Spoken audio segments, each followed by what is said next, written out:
స్నేహితుడిని. ఆయన ఎప్పుడు మా మధ్యలోకి వచ్చి అప్పుడప్పుడు మేము కలుస్తూ ఉండేది. ఆయన ఓసిటీలో పనిచేసి మాది రత్నాపూర్ గ్రామమే.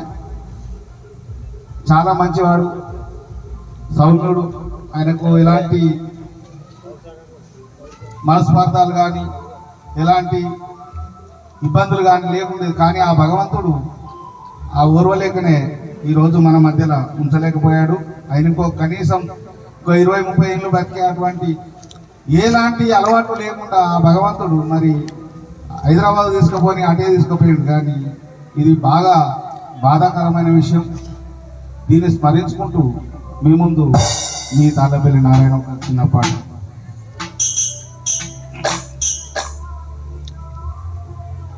మల్లెపల్లి పూదోటలో రాలింది ఒక పువ్వు,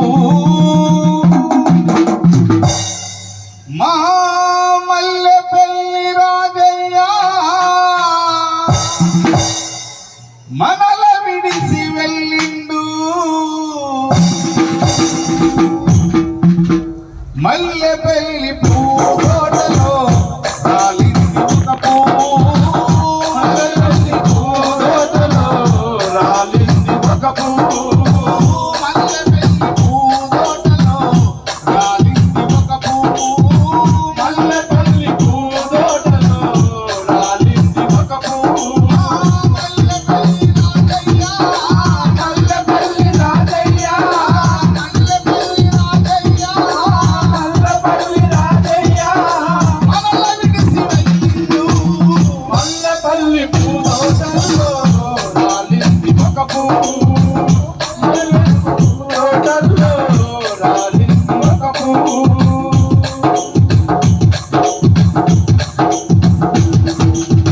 పొద్దున్నే వికసించి నవ్వులతో సాగతమిచ్చే, పొద్దున్నే వికసించి నవ్వులతో సాగతమిచ్చే, పొద్దున్నే వికసించి నవ్వులతో సాగతమిచ్చే, పొద్దున్నే వికసించి నవ్వులతో సాగతమిచ్చే. మల్లెపల్లి రాజయ్య, మల్లెపల్లి రాజయ్య, మల్లెపల్లి రాజయ్య, మల్లెపల్లి రాజయ్య మిమ్ము నిలిసిపోయిండు. మల్లెపల్లి పూదోటలో రాలిండు రాజయ్య, మల్లెపల్లి పూదోటలో రాలిండు రాజయ్య, మల్లెపల్లి రాజయ్య, మల్లెపల్లి రాజయ్య, మల్లెపల్లి రాజయ్య, మల్లెపల్లి రాజయ్య మనల విడిసి వెళ్ళిండు. మల్లెపల్లి పూదోటలో రాలింది రాజయ్య, మల్లెపల్లి పూదోటలో రాలింది రాజయ్య.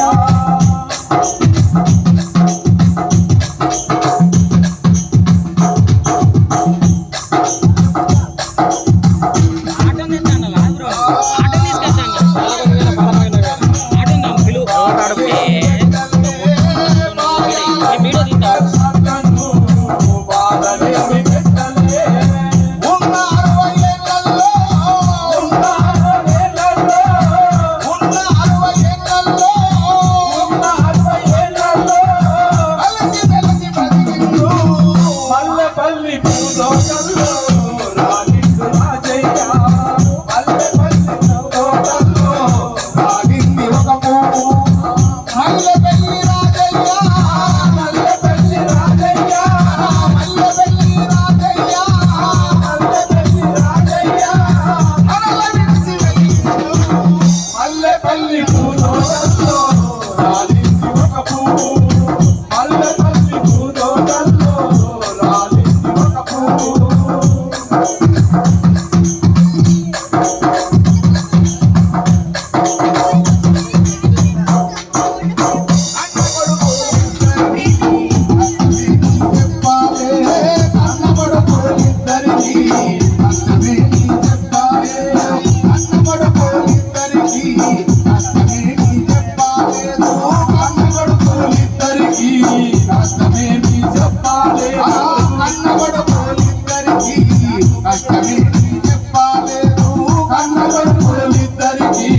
కష్టమేమి చెప్పలేదు.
Okay, thank you. నారాయణ గారి అద్భుతమైనటువంటి విషాద గీతానికి